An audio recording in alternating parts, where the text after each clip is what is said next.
वारी म्हणजे नेमकं काय? फक्त 250 किलोमीटर चालणं? जर तसं असतं तर लाखो लोक दरवर्षी पाऊस, ऊन, चिखल, थकवा सगळं विसरून ह्या वाटेवर का निघाले असते? 21 दिवस, ना हॉटेल, ना आराम, ना कोणती अपेक्षा. तरीही प्रत्येकाच्या चेहऱ्यावर इतकं समाधान का असतं? कदाचित ही फक्त पंढरपूरची वारी नाही, ही स्वतःला भेटण्याची वारी आहे.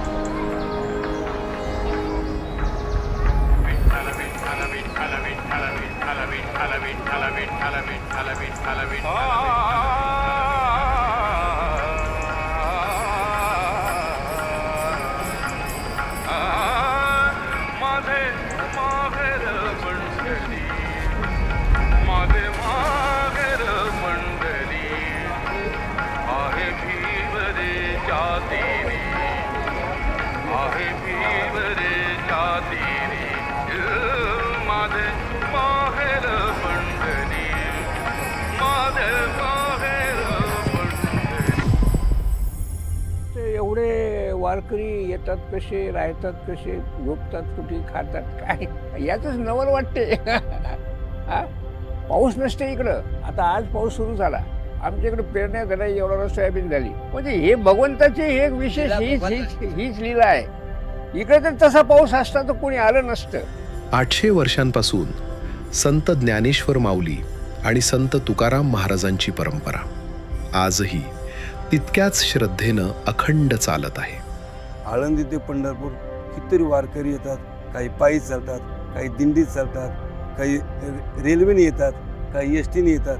परंतु येण्यासाठी ज्ञानेश्वर महाराज कोणाला पत्र पाठवत नाही. बरं, काही सर्वांची सोय नसते. कधी पाऊस असतो, कधी खायला कमी जास्त असतं, झोपायची सोय नसते. तरी परंतु माणसं या वारकरी संप्रदायामध्ये ज्ञानेश्वर महाराजाबरोबर येतात.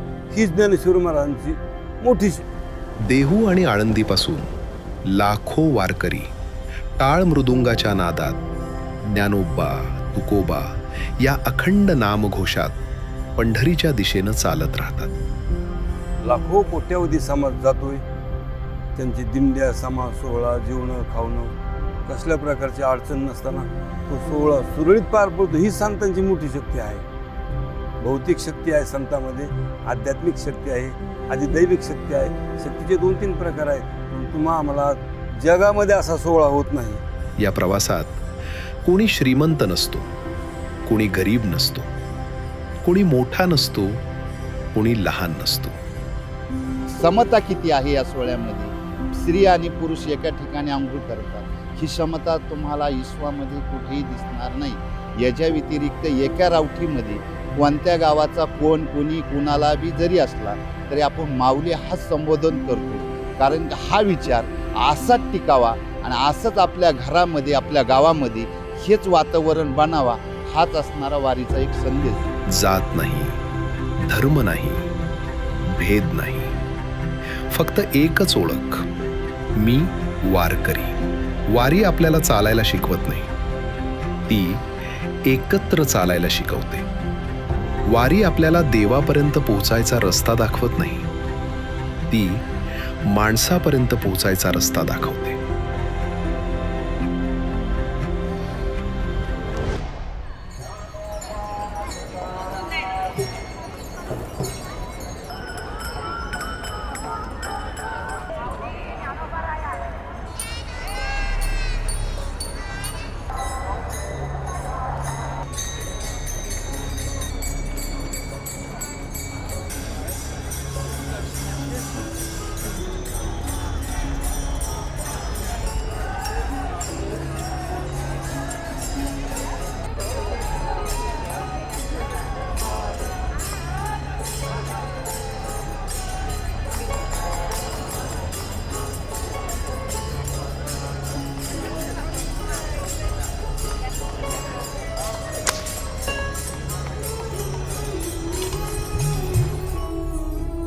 देह देवाचं मंदिर, देह देवाचं मंदिर, आता आत्मा परमेश्वर.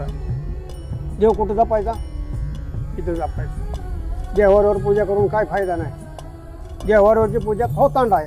सोडुनी गोकुळास बार चाललास सारे मथुरेचं दान पाहू दे. सोडुनी गोकुळास बार चाललास सारे मथुरेचं दान पाहू दे. सोडुनी नाळ काळ जाशी सोड घुंगराशी पावलात प्राण येऊ दे. सोडुनी गोकुळास बार चाललास सारे मथुरेचं दान पाहू दे. वारकरी संप्रदायात ज्ञानदेवी रचिला पाया.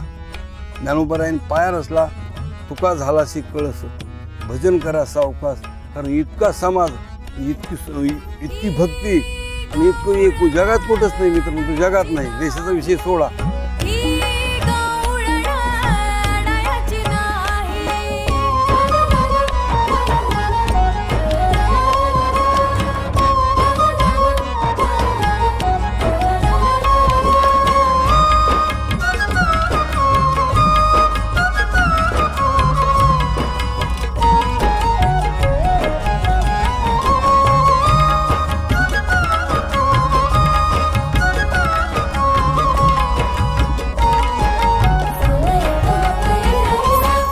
म्या बोलविल्याविनी वेद बोले, म्या चालविल्याविनी सूर्य चाले, म्या हलविल्याविनी प्राण हले जगाचा चालिता मी.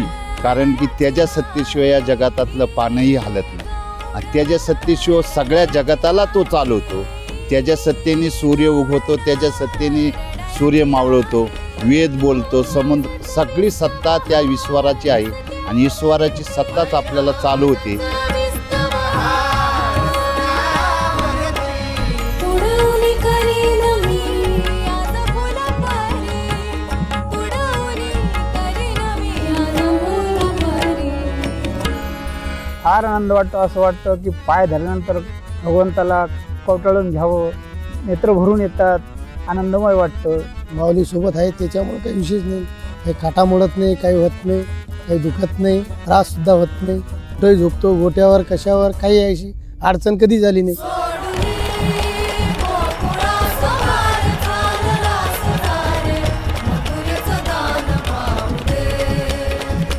सोडुनी नाळ काळ जाशी सोड घुंगराशी पावलात प्राण येऊ दे. सोडुनी गोकुळास बार चाललास सारे मथुरेचं दान पाहू दे. सोडुनी नाळ काळ जाशी सोड घुंगराशी पावलात प्राण येऊ दे. सोडुनी गोकुळास बार चाललास सारे मथुरेचं दान पाहू दे. सोडुनी गोकुळास बार चाललास सारे मथुरेचं दान पाहू दे.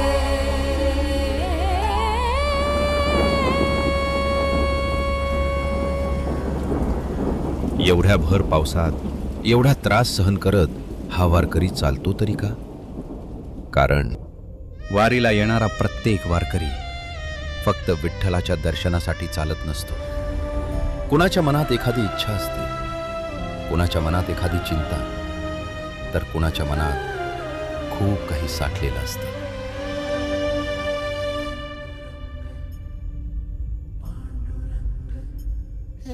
आयुष्यात सगळं काही मिळालेलं नसतं.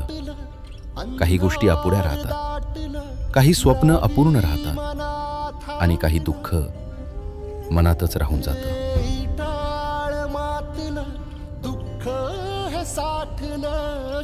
पण तरीही वारकरी तो चालत राहतो, कारण त्याला विश्वास असतो या हजारो पावलांच्या गर्दीत कुठेतरी त्याचा विठ्ठल त्याची वाट पाहतोय. आणि म्हणूनच त्याच्या प्रत्येक पावलात एक आशा असते.